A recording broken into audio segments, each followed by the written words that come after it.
So November has ended, meaning no more vengeance, sadly, but also means that we need a new theme for the month. Now there are countless pieces of media out there, all organized into their own little subgenres. There's no end to the depths we can sink to if we want to find a hidden gem or two. But with it being December, let's go ahead and get festive. We're gonna end this year with a bang. That's right, it's time for Doog-cember.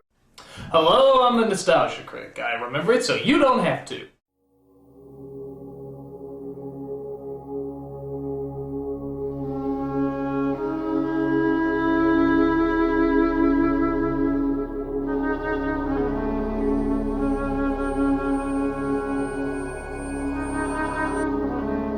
Alright people, we are about to do the ballsiest thing any of us have ever done before. We are going to take over the land of Molossia!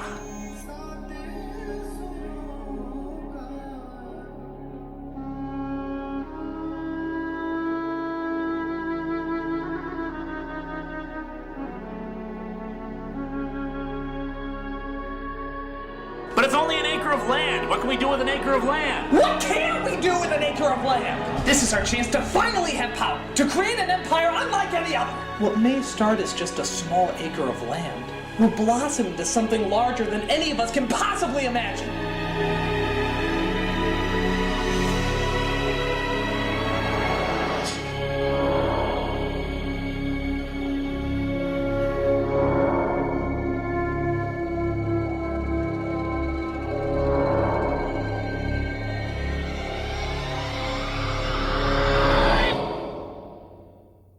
Say, critic, do you get a lot of pussy with that outfit? Of course! Yeah, we're gonna be talking about Channel Awesome. No, this isn't a joke. You can't run. Why are you running away? Do you think you can escape? You're going to die here. So the Nostalgia Critic, to say that this guy and Channel Awesome are a rabbit hole is being way too simplistic. It's a full-blown ant colony, with tunnel after tunnel that only lead to even deeper tunnels. Some of you guys might be groaning in embarrassment, others might be asking the age-old question, who the fuck is this dude? Because you're 12 and watching this video in school. When you should be studying, I'll take your Nintendo away if your grades don't get better, young man. Now, Nostalgia Critic. And really, Channel Awesome as a whole ended up being a much larger impact on the internet than you might expect.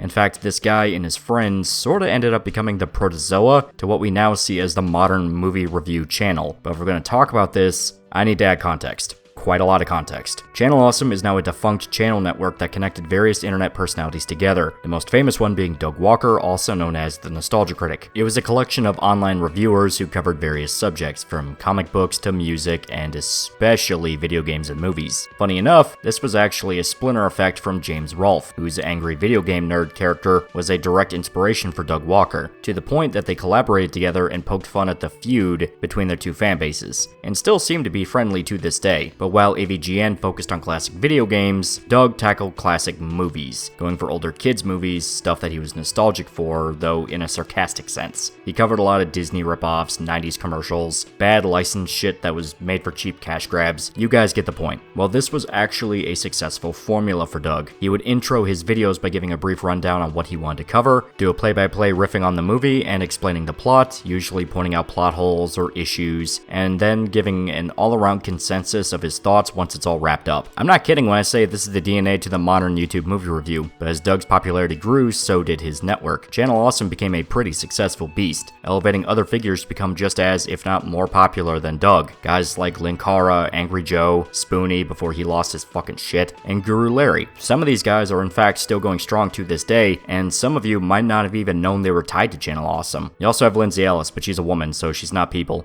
And also a bread tuber. But the biggest thing everyone seems to remember about Channel Awesome is the downfall. For good reason too, because holy fucking shit, everyone involved in this site is batshit insane. Okay, I say that, but there's a lot of vague details and he said, she said you have to sift through. The biggest blow to the network was the infamous document that came out. Pretty much everyone who contributed to the site made a collection of grievances and published them all as one big Google Doc, listing every sin of the higher-ups and explaining why the whole thing fell apart. But a lot of the things that are being put in here are very much unverified. There are screenshots screenshots and even audio conversations, sure, but a lot of them are circumstantial, and some links lead to people's tweets rather than an actual evidence showing whatever they are trying to say. Doug apparently knew nothing tech-wise to the point of endless frustration. He didn't know how to record commentaries and would have people in Chicago to sit close to the camera and record it on the onboard microphone. How about having only one camera when making your 3rd anniversary special, which has an even bigger production budget and a clearly larger scope? Apparently, some of the crew members have a closed-door meeting to convince the production team to use more than one camera. Thankfully, Todd, I assume we're talking about Todd in the shadows here, had the same camera that just so happened to be the same model, and Doug also had to borrow Obscurus Lupa's SD card and recruits another cameraman. Firing your producers for providing criticisms that make you look bewilderingly incompetent is also a douchebag thing to do. Insulting the people who have legitimate complaints about your management and calling them children behind their backs, that's a very douchebag thing to do. This was some years ago, and when it came out, it was a massive hit to Channel Awesome. You had that hashtag going around, change the channel, and it pretty much painted them all as public enemy number 1. And their responses to the document only made things substantially worse. But one thing that I find an insult to this entire thing is the official statement, "We sincerely regret that you felt that way." As time went on, a lot of the document has been met with growing scrutiny. You have some dead to rights stuff that cannot be argued and everyone knows happened, such as Channel Awesome covering up the sexual impropriety of one of its contributors, Giorgio, even as he was grooming underage fans for sex. But you also have some really petty stuff mixed in as well, such as some of the contributors being upset that Channel Awesome as an organization didn't take a firm stance against Gamergate. This is in the same document where they accuse the company of shielding a rapist. Why are you bringing up Gamergate? And this actually led to a sort of snowball effect, where more and more of the document's been questioned, people point out missing context and how certain events were greatly exaggerated, and now it's a situation where nobody really knows how much of it is truly real, because they mixed in so much dishonesty with this supposed tell-all that was just exposing the dirty laundry of Channel Awesome. It kind of fell apart. In fact, some of the Channel Awesome people that contributed to the document then went off and disavowed it. It's nuts. I'd highly recommend you guys read it for yourselves and sort of cross-examine it with people who know more about Channel Awesome. A big thing to remember, and this is something I seriously stress, is that everyone involved had trouble with honesty to a heavy degree. They all want to paint themselves as the victim while they have their own fucked up shit they want to cover up. Remember that as you look at the claims. It's extremely important. Now, as stated, there are parts we know for a fact did happen, such as how Blistered Thumbs, a game-focused affiliate to Channel Awesome, was mismanaged by the higher-ups and practically left to die, despite the guys working on it busting their asses to get it working. Micah Curtis, a former Blistered Thumb contributor, complained about the mismanagement for fucking years, even before the document dropped. The actual guys involved all point to different reasons why it failed. Lord Cat blames Spoonie, Micah blames Mike Machad, and some think they were all just outpaced by other sites. Since places like IGN and even Machinima, remember this all happened when that was still relevant, have more people and more resources, meaning more stories and reviews at a faster rate. But this video isn't about the history of Channel Awesome. There are numerous other people who cover it in far more depth, with countless documentaries going into specific people, events as a whole, and giving a good timeline of what exactly happened. And regardless of how it all came crashing down, Channel Awesome still left a very recognizable legacy. Now, I will stress once again, don't just view one source and think you have the full story. Because of these people's penchant for shifting details, which is the polite way of describing it, it's really hard to nail down exactly what caused certain fallouts. It's a really good idea to try to get as much information as you can from as many sources as you can to suss out what actually caused Channel Awesome to fall apart. Still, I already mentioned that it basically built the foundation that modern YouTube movie reviews follow, with some channels going a step further and actively recreating the style and humor of guys like Doug Walker. Bob's show is the biggest example of this, since despite not being tied to Channel Awesome, he intentionally tries to carry on that style of classic Nostalgia Critic videos. And funny enough, Doug Walker still uploads to this day. He's still going strong as the Nostalgia Critic, but that's where we dip into interesting territory. So I mentioned before that the formula for a Doug Walker video is pretty simple. You have the intro, play-by-play that takes jabs at the subject subject he's covering, and then the outro that gives his real thoughts on the movie or show. It's a quick and easy 3-step process that carried a lot of the old Doug Walker videos. The problem is that as Doug became more and more popular, he also started to get more of an ego. He fell into a classic trap that snares a lot of internet figures, especially at the time. He started to view his channel as a stepping stone to something greater, that he could catapult himself into the full-blown film industry. In particular, he really wants to be a comedy writer, a sketch writer, comedy movies, stuff like that. And as the years went on, Doug started to include more in-depth skits and intros that ate at more of the runtime to the video. It got to the point where you can have a full-blown 5-minute intro before even starting the review. Nothing to do with the movie or anything like that, it's just an unrelated skit. Now, there was a period of time where he blamed it on copyright. Anytime they would try to do a video on a movie, they would get their fucking ass handed to them by copyright bots. So their solution? Just make all the footage skits. And this wouldn't be a problem if they were funny, but that's the problem. I don't mean any disrespect when I say this. Doug seems like a nice guy who genuinely likes what he does. In fact, I'll explain a sort of misconception that a lot of people have about him in a bit.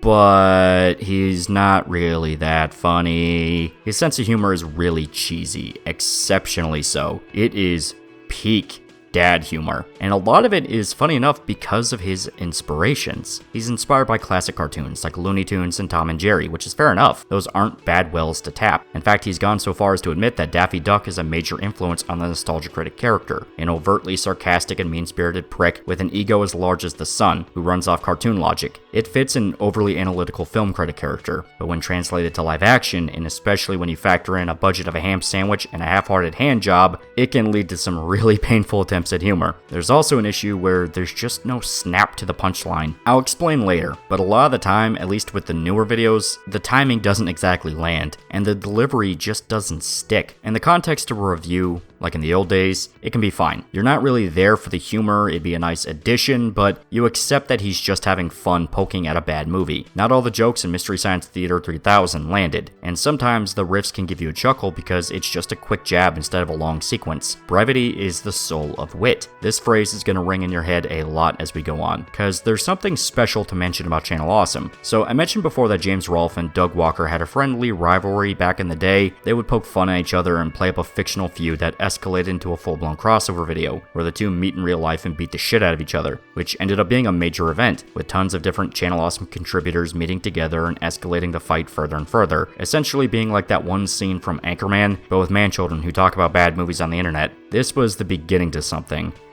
Something terrible. Something eldritch and unspeakable. Something that made mothers strangle babies in their cribs to shield them from the horror. Men gouged out the eyes of their wives to spare them from the hell that was unleashed. They decided to make a movie. A full-blown movie. And we're going to talk about this movie. You gotta be fucking kidding. So the first crossover event turned into a sort of anniversary gift for Channel Awesome, with the personalities all coming together to essentially make one big super video as a gift for the fans. You have 3 that are full-blown Channel Awesome movies: Kickassia, Suburban Nights, and To Boldly Flee. There's also a 4th one that's tangentially connected, but that's weird territory. Now, before we delve into the first film, Kickassia, I will disclose something. As much as people want to give Doug shit for including really dumb skits and attempts at lore for the nostalgia critic, there seems to be kind of a weird idea going around that Doug is just all around an incompetent jackass at his job. I don't really agree. I'm not a big nostalgia critic fan. I watched his videos as background noise back in the day, and a lot of the time it was my way of watching movies for free. But here's the thing. Doug does care about what he does. Anyone that says otherwise is really just kind of talking out their ass and going along with the zeitgeist version of what happened with Channel Awesome. That Doug is a complete egomaniac. He views it all as a power trip. He doesn't care. He doesn't even give a shit about the movies he's watching. Stuff like that. The dude is absolutely not perfect. I mean, that you Wario situation was legitimately a massive fuck up that should be held over their heads for a while, but here's the thing. To say Doug doesn't give a shit about media is just kind of ignoring reality. The guy obviously gives a fuck. When he's not playing the nostalgia critic character and he's being genuine about why he likes something or breaking down a story he enjoyed, you can see there is a lot of passion. One of his most underrated videos was him talking about the comic book series The Mask, which was the direct inspiration behind the Jim Carrey film. He talked about how it actually contrasted the Jim Carrey movie by being a lot more violent, grim, and was actually a pretty horrific story, but it had had its own charm and sense of humor behind it. He sounded like an actual fan explaining why he loved this series so much. Ipkiss in the film is a hopeless romantic who just wants to be the cool guy. Ipkiss in the comic is a psychotic maniac who doesn't care who he kills or how. Where in the film he's called the title, the mask, in the comic he's known as the Big Head Killer. Again, very different from the movie, seeing how he never spills one drop of blood. But if you're thinking to yourself, I don't want to spend an entire comic series with this guy, don't worry, he dies very early on. Kathy gets fed up with his shit and blows his brains out, resulting in her dropping off the mask to a local cop. Take a guess what the cop's name is, by the way. You guessed it, Calloway. Jim Carrey's foil in both the movie and the cartoon, though the cartoon draws him closer to the original source than the movie. Yes, he's a cheesy asshole. Yes, his humor is about as funny as a church group sketch comedy, but I've never gotten the vibe that he doesn't care about what he does. And frankly, he's still overshadowed by the most insane members of Channel Awesome. As much as you want to yell at him about the skits, it's still only embarrassing. It's not outright criminal or creepy like some of the other people, and as much as you want to give him shit for the dumb skits, the others are pretty much exactly as guilty. Angry Joe at least kept it completely to the skits and jokes he would make in his reviews and never took it seriously. It's always there for a bit, but Linkara basically doubled down and created a full mythos. A mythos so large it impacts the other movies. And this leads into one of the biggest issues with the Channel Awesome movies. This isn't made for outsiders or even casual fans. You basically have to know everyone and most of their lore to get the jokes in these movies, and only gets worse with each entry. It's to the point that To Boldly Flee legit becomes just white noise with the sheer amount of in-jokes and references they throw in. But for now, we're just gonna cover Kickassia, the most competent, which is still giving it too much credit. So just to get it out of the way, none of these movies are good. In fact, they're pretty fucking awful. Some of my first streams on this channel were of watching the films, and each one was an odyssey of pain, with To Boldly Flee being the worst. It's a doorknob! Turn the fucking door! I'm gonna commit a fucking war crime.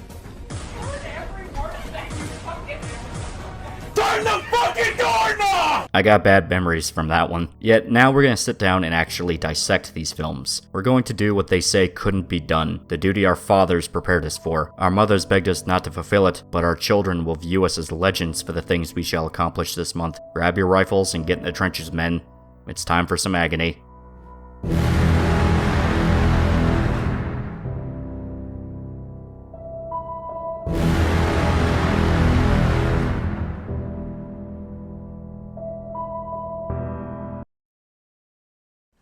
Hello, I'm the Nostalgia Critic. I remember it so you don't have to. So Kickassia is the first official Channel Awesome movie. It came out in 2010, written by Mike Machad, Doug Walker, and his brother Rob, and stars the Channel Awesome guys. The cast is so large, I'm not even gonna bother listing them all off. I'll give brief rundowns on who they are if they show up and are tangentially important, and the vast majority are just there for cameos. The actual plot of Kickassia is about what you would expect from an online review show. In Nevada, there is a micronation known as Molossia. Due to a strange loophole due to zoning, this 1 acre chunk of land is technically not part of the United States. The actual owner of the property doesn't take it too seriously, and mainly plays it up as a gimmick for tourism and merchandise. You can buy an official flag for Molossia. The plot of the movie revolves around Doug wanting to take over Molossia as the first step to a larger plan for world domination. So right out the gate, you can't really judge a movie like this by traditional logic, which is actually more important than you would think. This is pretty much a complete shitpost of a story with zero effort to cover plot holes, and intentionally going out of its way to be as childish and insane as humanly possible. None of the characters act like human beings. They don't even try. They're all exaggerated to be as stupid, mean, violent, and ridiculous as humanly possible, even if it breaks the characters they themselves play in their videos, which is something I'll talk about in a bit, but that's another intentional decision.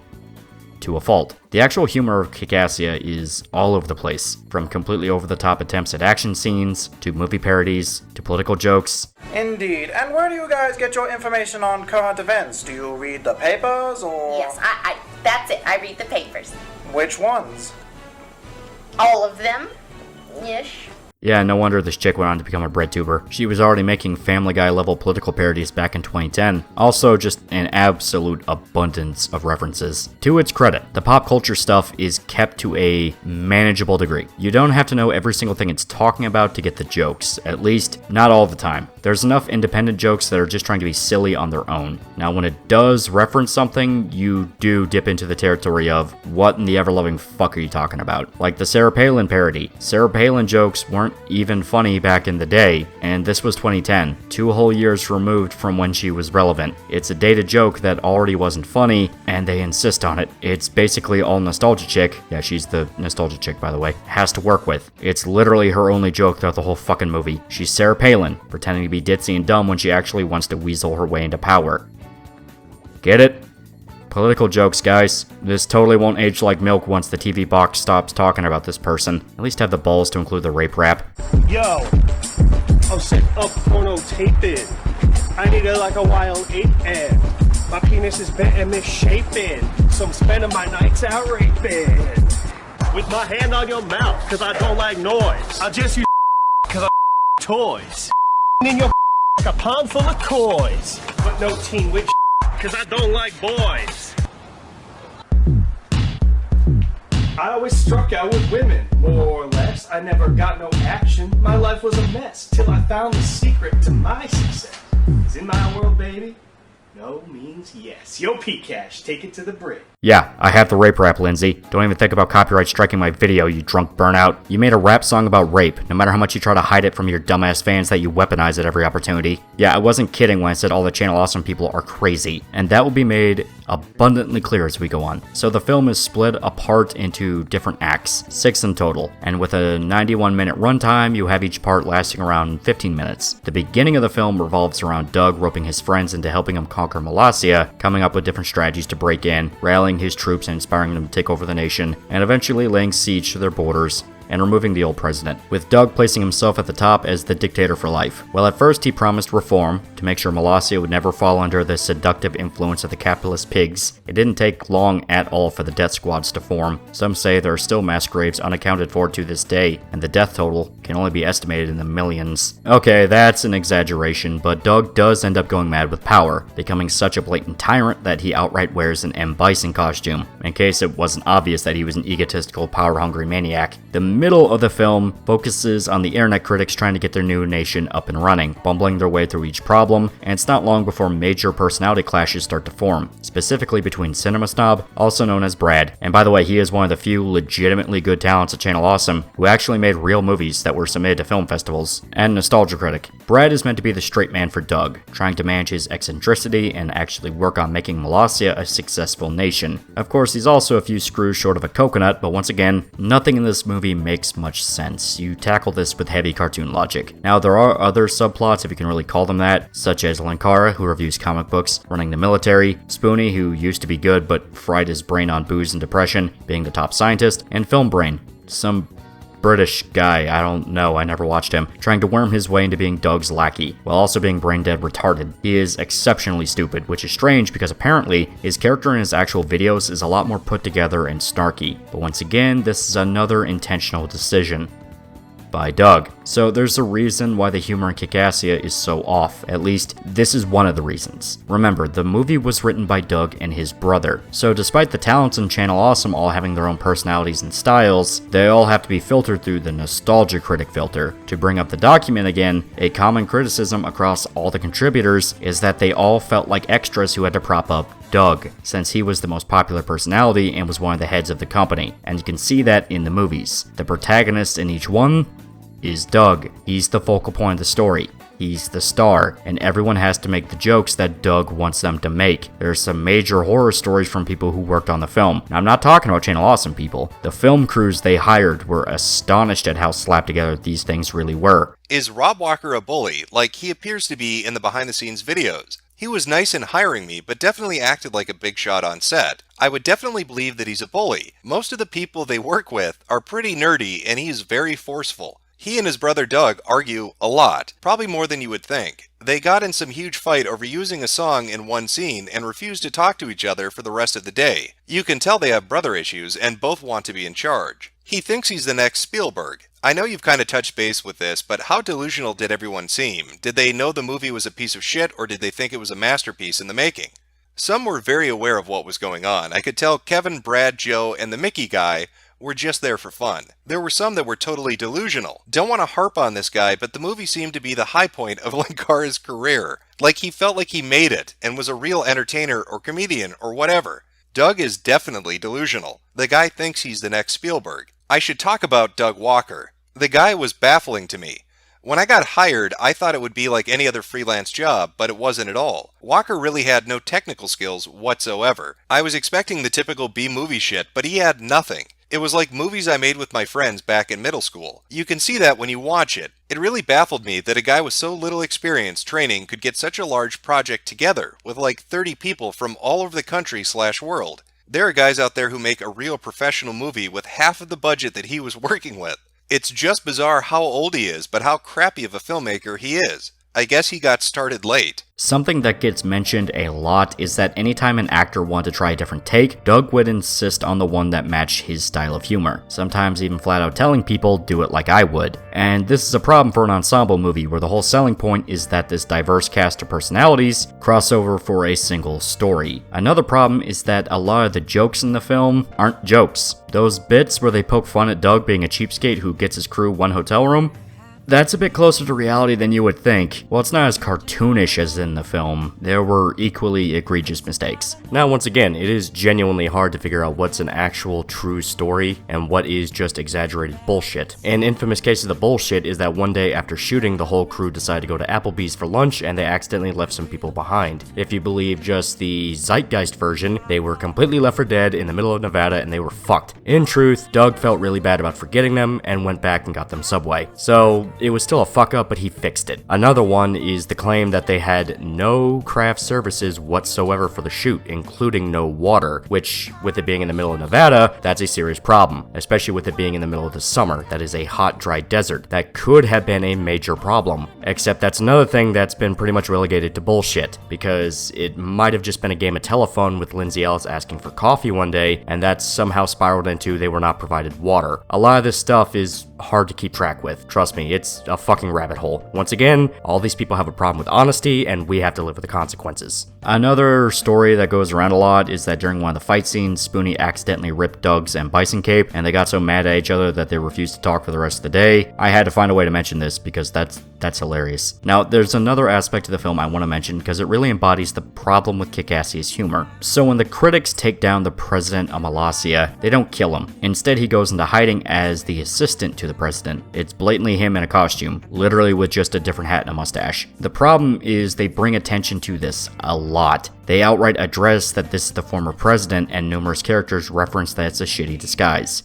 I'm not the president. I'm Fritz von Baugh, Minister of Making Things Orderly.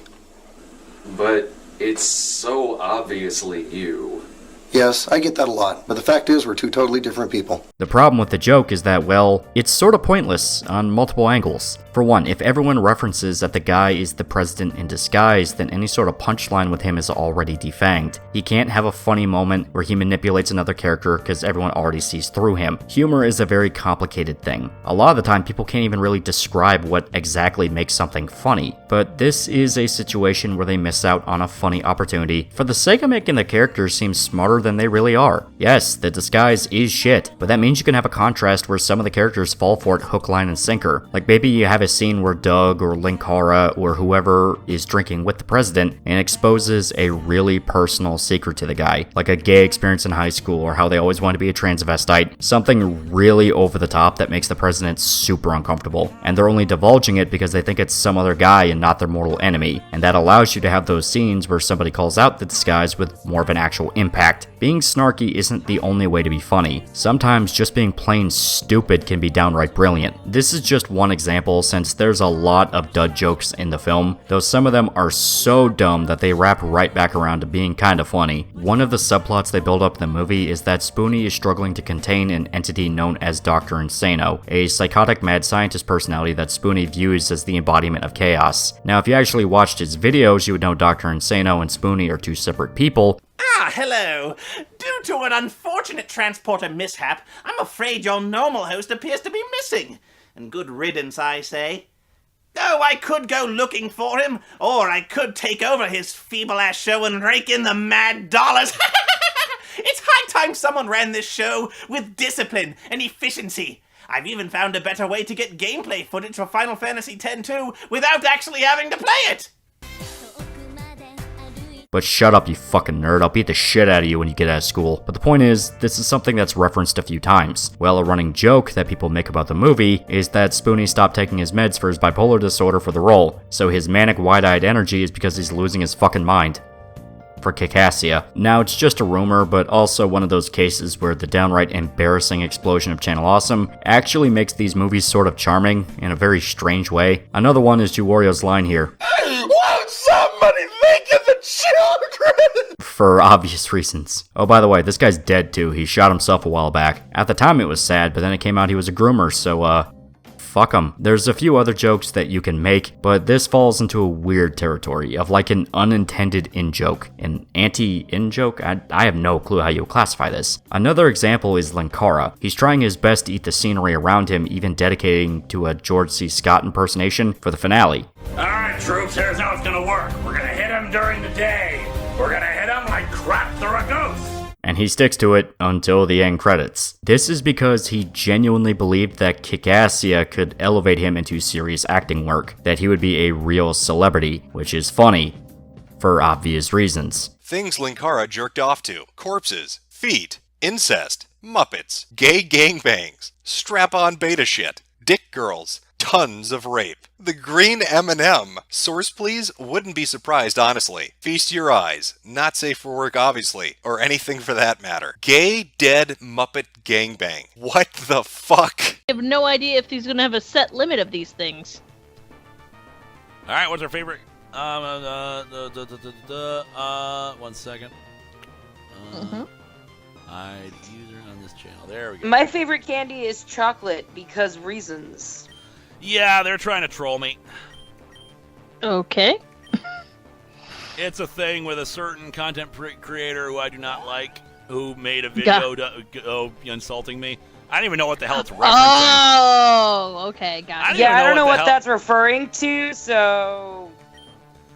I don't even know what the hell it's I know it's a thing in the video, but I have no idea what the hell it's referencing. Whatever. The actual finale of Kickassia is basically this. Doug goes mad with power, the rest of the critics team up to take him down, and the president regains Molossia. Lesson learned? I don't know. I guess kill everyone who doesn't agree with you so they can't stab you in the back and steal your throne. That sounds about right. There's a lot of dumb fight scenes with bad sound effects. There's also screaming. Yeah, they make no attempt to make any of the fights believable. Don't even try to get any kind of basic martial arts move or anything like that. It is going as far as humanly possible to make it not convincing. I mean, you have these weird flashes of just white frames and just generic punching sound effects. Yeah, they're cheap. I bet this entire budget was probably a few $100s. Yeah. You do get a Board James cameo though, and it's the best part of the movie. Board James is unironically good. Still, it ends like it begins. The critics being failures who couldn't accomplish any of their dreams. There's also a really long bit where Doug kills a character named Santa Christ, a fusion of Jesus Christ and Santa Claus.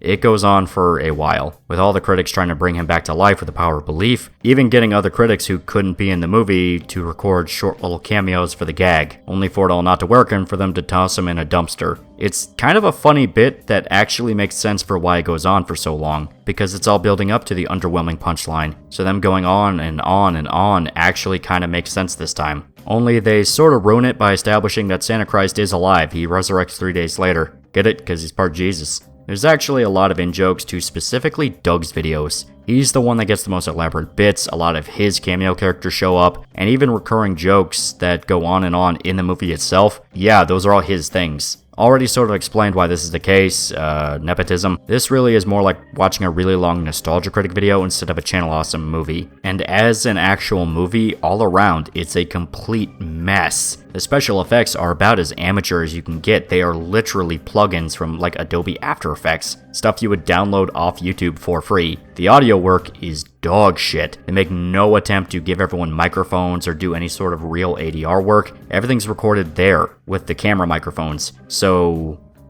the voice work is bad. The camera work is basic as fuck with no attempts to set the lighting or make it cinematic in any way. They just point a camera at these people. And it really is ironic that a bunch of film critics could make something with so many basic problems in it, but I'm sure that was part of the joke to the film. But lamp shading is not an excuse for dog shit, man. Still, this is the best of the three. And that's saying a lot. They only get worse with each entry, and this month is gonna be brutal, guys. Abandon all hope, ye who enter here. Do I recommend Kickassia? Fuck no. Unless you're absolutely addicted to so bad it's good style media, this is a slog. Which even then, so bad it's good doesn't usually apply to comedy, because a bad comedy is one of the worst things you can experience. If you're well acquainted to the lore of Channel Awesome, yeah, you'll probably enjoy it more than somebody who has no clue who any of these people are. In fact, this sort of became an ironic masterpiece in the eyes of some people who are aficionados. Oh, nostalgia critic! Oh yeah. It's like, oh, so excited! I'm so excited! How did you do that? I'm so excited! Kickassia. Kickassia. No, that's Suburban Nights. That's what I'm like saying. So is this some kind of medicine you should be on? It's like, ah! That's a classic. Oh, it is. We should watch Suburban Nights. I've seen it only like 40 times. I don't know if we've ever talked about how much we've watched Kickassia in our lives. I don't want to say how many times I've watched Kickassia. I think I've seen Kickassia at least 20 times. I've seen it about as much times as I watched Shrek on DVD. You guys have brain damage. We've watched through Suburban Nights, I think. In fact, they view it as almost a piece of internet history of an era of when people gave a fuck about Channel Awesome. So, in a weird way, it kinda got exactly what it wanted. And even if everyone involved was miserable, hate each other, and were sexually assaulting one another, there's at least an inkling of soul mixed in somewhere. Some of these guys were legitimately having fun. Angry Joe was just having a good time with his friends. And while we read the stories about the fights and people not wanting to talk to each other and the arguments, there were probably a lot of days that we didn't see where everything was just chill and people were legitimately having fun. And even if it does look cheap as hell and breaks basic filmmaking rules, there's still effort put into this. They had to go out of their way to get to Nevada. They had to film scenes. They had to input those bad special effects. The effort they put in is still leagues above some retard mumbling their way over stock footage for hours on end. They actually had to point a camera at something and coordinate a cast. They sucked at it, but regardless, the effort put in is just inherently above what you see from a lot of channels nowadays. Of course, other people do their jobs better, from reviewing films to filming skits. I gotta hang up my new picture of Jesus. There it is. Mr. Plinkett, that's not Jesus. Of course it's Jesus. Jesus can look like anybody because he lives in your heart. And my Jesus looks like a sexy little black girl. But there's a strange energy around Channel Awesome that keeps people coming back to it. Hell, you chose to click on a video talking about a Channel Awesome movie in the 2020s. That says a lot about their staying power, no matter how much we have fun making fun of them. They're a piece of history for YouTube, one that wasn't as grand or spectacular as we thought it was back when it was coming out, but still, they inspired the generation that took what they did and did it better. And by the way, this is still just the first film, there's still 2 to get through, and some of you guys might be saying, oh, go fuck yourself, these guys are worthless by the end of this. But December is still going strong, and we're struggling through it. Next time I'm going to cover Suburban Nights. May God have mercy on us all. Until next time, please remember to like, comment, and subscribe. See you guys.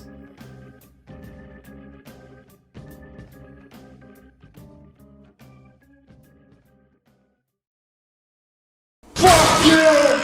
Hey, loser. Do you want a shirt? Do you want a t-shirt? I have shirts now. Look in the description for a link to a t-shirt you can buy. If you don't buy the t-shirt, I'll kill your family. If you don't buy the t-shirt, I'll poison your dog. If you don't buy the t-shirt, you're going to be the only person in town that does not have a t-shirt. Everyone's going to look at you funny. There's going to be social consequences to not having one of these t-shirts. I'm now making express threats of violence against you if you do not buy my t-shirt. I will call the police, tell them how they're not, you're not buying my shirt. They're going to plant crack in your house, and they're going to arrest you and then beat you up in a jail cell. Buy my shirt.